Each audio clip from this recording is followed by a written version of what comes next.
Hiding out of sight that Christmas Eve night when children should be nestled and snug, up on a roof and looking for proof were Clarence Moonin, Nathan, and Pug. It all came about when Nathan had doubt if Santa Claus really was real. Clarence said this: Santa doesn't exist, never did, and he never will. To see for himself that jolly old elf, Nathan surely wouldn't listen to Clarence. But should he not see, he would have to agree that Santa was simply their parent. Pug had his proof and knew that the truth was he would have some regret. Knowing Nathan was wrong, he still went along, but not before they made a bet.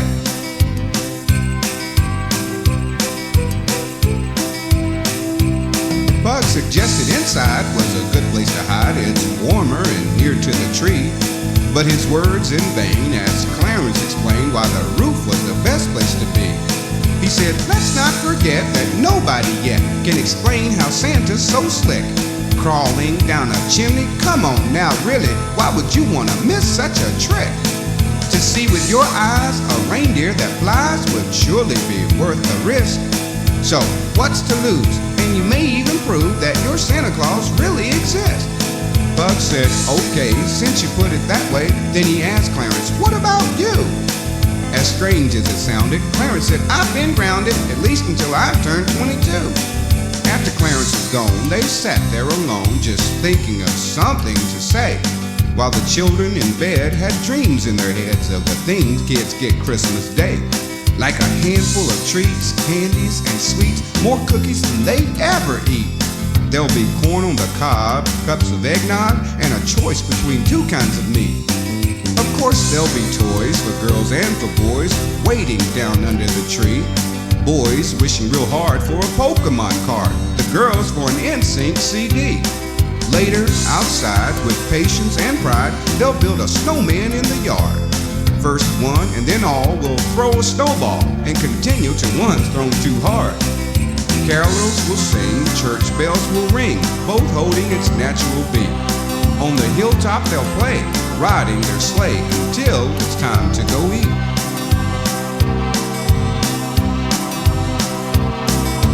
Christmas is coming and Santa's on his way. With all of those goodies he's loaded on his sleigh. I like to find presents down under my tree. I don't want that Santa is angry with me. Though just a dream, as real as it seems, such dreams went on all night long. Sadly to say, they knew Christmas Day would come, then soon move along. Pug and Nathan sat by as a dark winter sky opened up and snowflakes fell. Huddled for heat, then jumping to their feet when frightened by the town clock bell.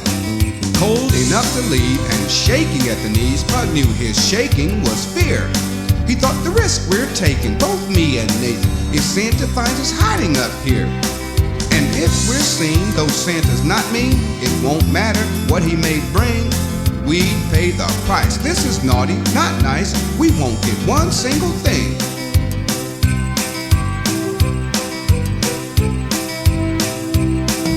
Trying to hold steady, Pug got ready to tell Nathan of his fears, when a shiny red light, just barely in sight, was spotted and closing in near. The sound of sleigh bells, sharp as new nails, cut through a night so still. Looking Nathan's way, Pug smiled to say, I told you Santa is real.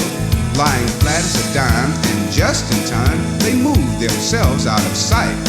From a light so red, now over their heads, that made Nathan's rooftop turn bright. Pug knew all along Clarence Moonin was wrong. Nathan surely had his proof. Like no other elf, it was Santa himself now standing there on his roof. Santa makes out a course and checks the airports before he leaves the North Pole for traffic and weather, which makes things better so that he can accomplish his goal. To remove any doubt before Santa heads out, there's a transmitter hooked to his belt that signals a tone right back to his home when there's trouble and Santa needs help. Mrs. Claus ran some tests and felt it was best that the sleigh and the reindeer be wired. Then Santa would know how far they could go before his reindeer get tired. A sleigh of the future with an onboard computer that's also linked to the net. Equipped with heat and a parachute seat should Santa feel the need to eject. Santa's sleigh and deer are tracked by radar from the moment he starts his course. But all it would take, just one mistake, he would then have to deal with the Air Force. Christmas is coming and Santa's on his way. With all of those goodies he's loaded on his sleigh. I like to find presents down under my tree. I don't want that Santa is angry with me. Going here and there and everywhere, Santa figured he needed some proof. So steps were taken so there's no mistaking Santa for a burglar on the roof. So the clothes he wears and the thick fuzzy hair are not just to make Santa cute. He'd be sure out of luck and a fat sitting duck if it wasn't for the bright red suit. One thing was right, Clarence said that night, Santa was a sight for the eye. In his red and white suit, the black belt and boots, and deer that really can fly. Santa took out a sack, which he laid on his back, while Nathan and Pug watched on. Yet, ever so slick, his tricks so quick, they blinked, and Santa was gone.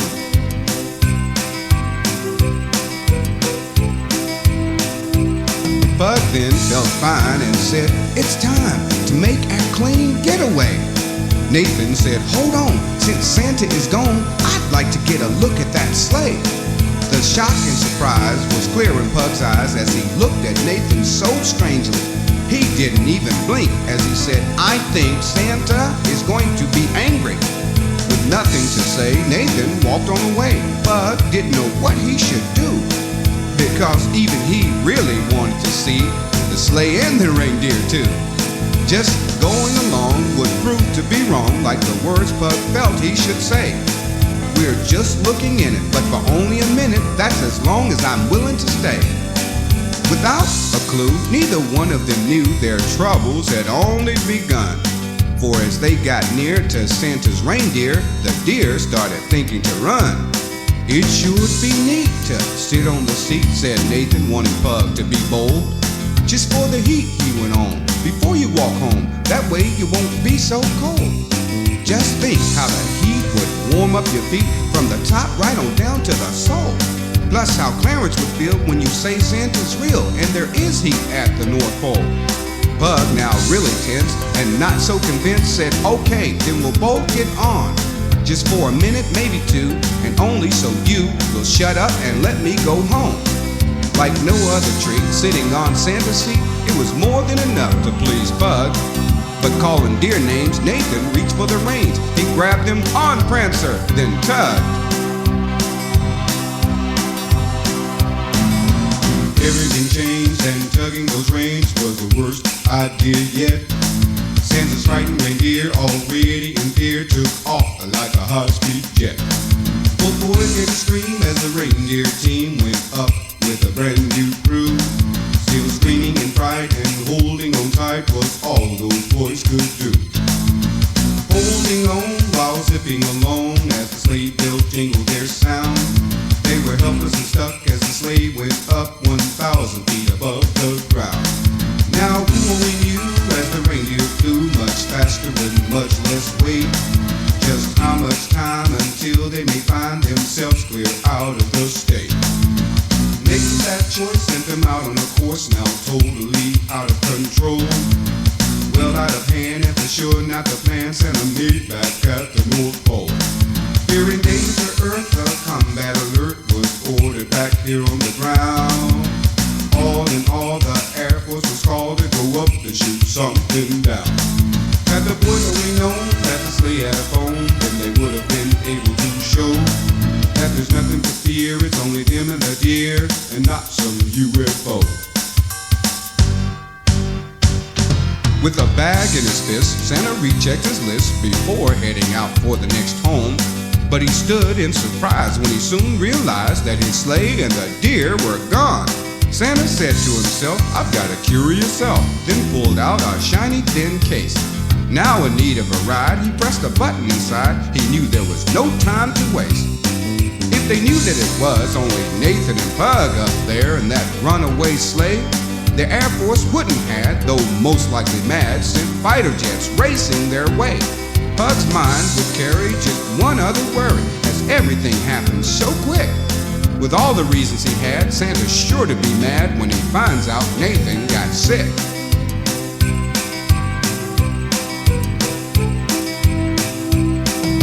Set to begin, a pilot called in and was given the word from the ground.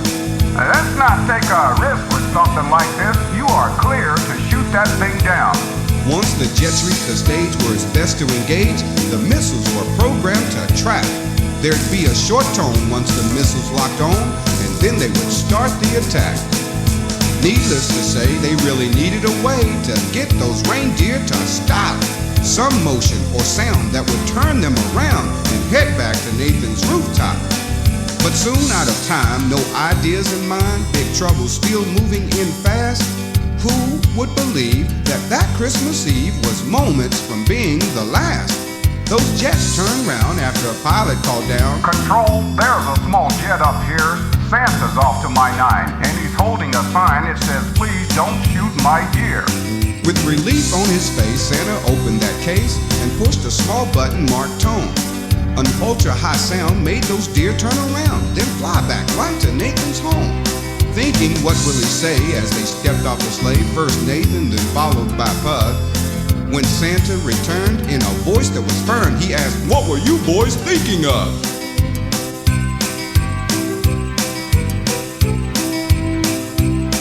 Both guilty with shame, they began to explain how it all started out with a bet. From beginning to end, right up until when Santa showed up in his private jet. With all said and done, Santa looked at each one, he smiled, then slowly he said, "All right, you two, I've got much work to do. Get home and go straight to bed." On Christmas Day, Pug called Nathan to say, "Santa still left gifts by my tree." Then cleared his throat to say, "And there's a note made out to you and to me." It read, "Truth is truth, and now you have proof. I am as real as it gets. So take my advice and try to be nice, and no more of any such bets." It went on to say, "My sleigh is okay, and so are my shaken up deer." Written boldly in red, "But please be in bed when we visit your town next year."